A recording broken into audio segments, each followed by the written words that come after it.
For many men, Don Draper is the epitome of confidence. You're happy with your agency? You're not happy with anything. You don't want most of it, you want all of it. And I won't stop until you get all of it. But what most people don't realize is that confidence actually comes in two flavors. There's the external confidence that you project, which can make closing deals, making friends, or seducing happen more naturally. But there's also the internal confidence you feel, how comfortable you are in any given situation. So in this video, we're going to be analyzing what Don can teach us about both levels of confidence and how mastering each level can take you from being nervous to completely confident in any situation. Now, at the most basic level, we have the way that Don carries himself. Obviously, he's a good-looking guy, he's got nice suits, but it's his relaxed body language that is the most interesting. For instance, he almost always sits asymmetrically and spreads himself out comfortably, will actually cause you to relax if you do this yourself.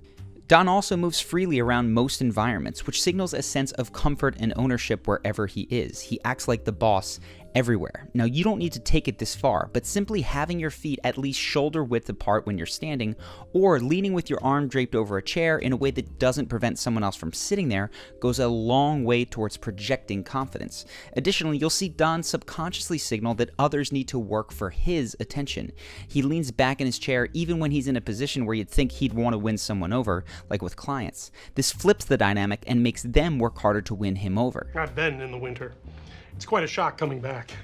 Well put, but that could be any vacation. This was very, very different.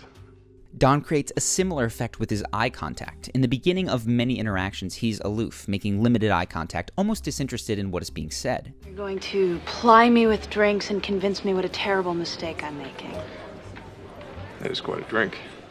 If you're sitting opposite him, this will make you want to try to win his attention. It feels good to get the person who isn't paying attention to you to do so. And when the other person has done that, Don gives his full piercing eye contact on special occasions, like when he's making a point. What you call love was invented by guys like me to sell nylons. Or nailing a pitch like he does on this campaign for lipstick. She wants to tell the world he's mine. He belongs to me, not you. She marks her man with her lips. Or seducing you like he does all the time in the show. My name is Don. The biggest thing to take into your own life from Don's variable eye contact is not that you need to ignore people to be cool, but that when you are making your key points that you want paid attention to, hone in. Those narrow, piercing eyes keep people captivated, and they show confidence in the words that you're speaking while emphasizing your most important points. Now, you can do everything that you've talked about up until now fairly easily, but a much more difficult element of body language to master is what you don't do. And if you pay attention to Don, you'll notice that he doesn't fidget. And that takes us to the next deeper layer of confidence, which is non-reactivity. This is something we actually talked about in our video with James Bond. This is much harder to fake because our emotions often get the best of us in these high-stress situations. And this is one area where lacking in confidence can really be a detriment. You overreact to your own mistakes and end up making things worse. But when you can remain non-reactive, it shows that you're not pressured by what's happening around you, and that makes you come across as more powerful. For instance, watch how Don reacts when two men hit on his wife in Rome, and how he calmly roleplays that he doesn't even know her. Contrast that with their insecure overreactions to him. May I join you? Yankee, hey, go home. Tu è brutto. Are they making fun of me? A little bit. I'm only in Rome for one night. The sense of comfort and power that Don conveyed simply by not reacting is surely part of what drew Betty to him in the first place. This same level of low reactivity is especially important if you're a leader in times of crisis. Now, feeling your feelings is important, but left unchecked, they can get in the way of pulling together to get out of a serious issue. Keeping emotional expression in check actually inspires resolve in others. In addition, simply remaining silent when things are going wrong buys you valuable time to think without exposing you as someone who is totally confused and lost. Don is so good under pressure, not because he's just fast on his feet. That's actually an illusion. It's because he slows down enough to think calmly and react in the best way possible. Watch how he responds when a client doesn't like his pitch. And I'm going to have to speed it up a bit because he gives himself a full 20 seconds to think.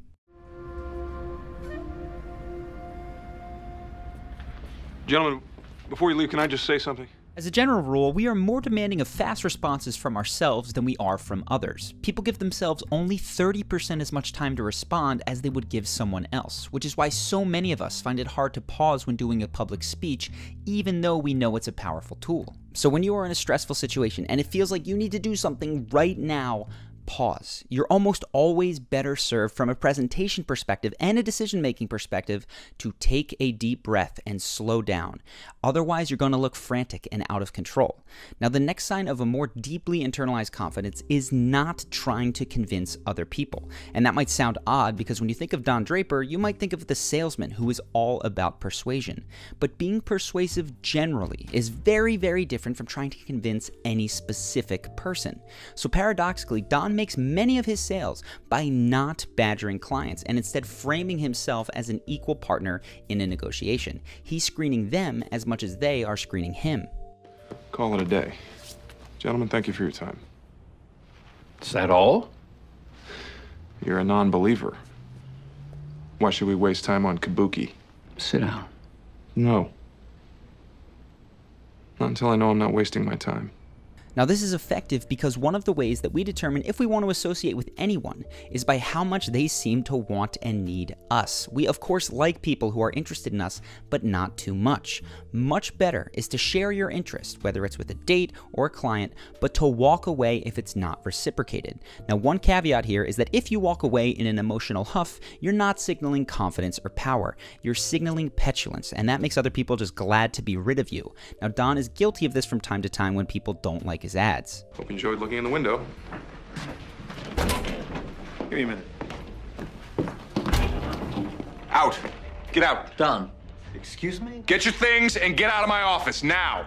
Resist the urge to yell or to tell a date or a client how sorry that they're going to be for blowing the opportunity, and instead step into the mindset that says, well, looks like we're not a match, I wish you the best.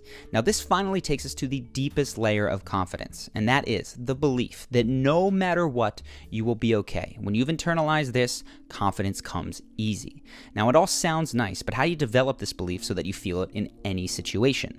One of the fastest ways to build any belief is to live it, so you show yourself that you're going to be okay by doing exactly the things that you think you wouldn't be okay if you did, and you don't have to jump off of buildings. In this case, I mean social things. So this is what Don does in the final seasons, and I'm going to have to quickly catch you up on the plot of Mad Men for the next clips to make sense.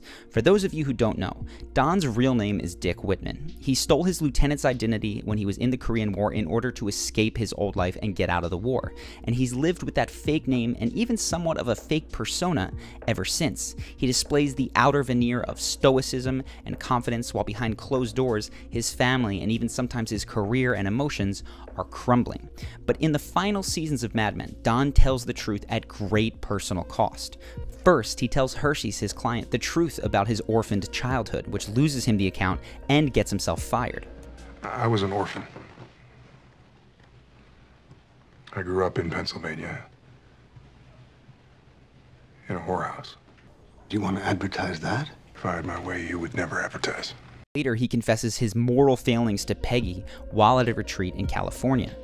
I broke all my vows.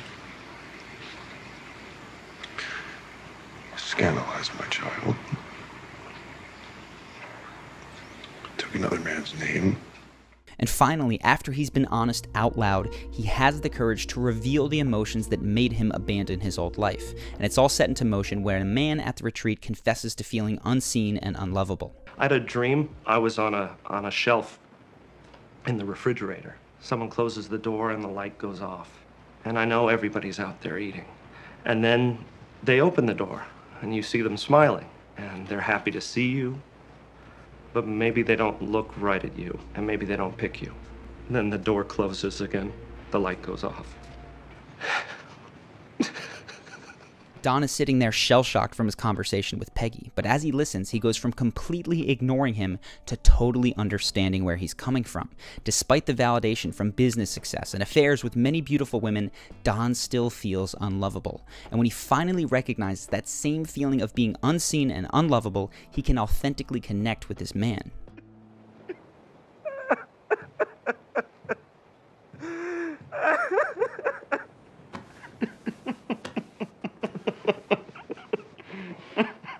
is the deepest layer of confidence. It's not about always looking cool or always saying the right thing, and it's not even about getting other people to respond to you in a favorable way.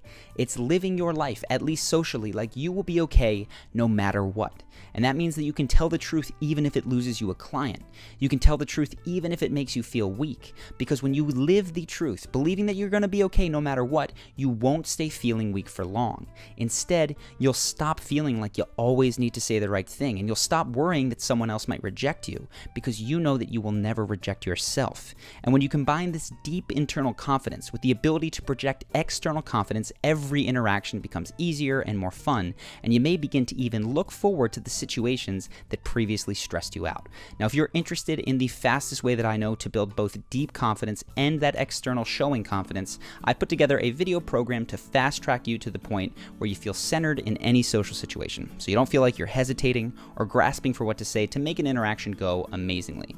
This is our flagship program called Charisma University. It's a 6-week program, and every day you will get a step-by-step action guide to make confidence your default mode of being, and it focuses both on the presentation aspect as well as that inner game aspect, which is nice because it takes the guesswork out of everything. You just follow the guide and you get the results. So if you want to fast track to more confidence, more charisma, you can learn more about the course with the button on the screen or the link in the description. We have had thousands of members go through this course and get a ton out of it. So I hope that you decide to join if this is an area of your life that you are looking to improve. Either way, you are okay and you will be okay. I hope that you've enjoyed this video, and I look forward to seeing you in the next one.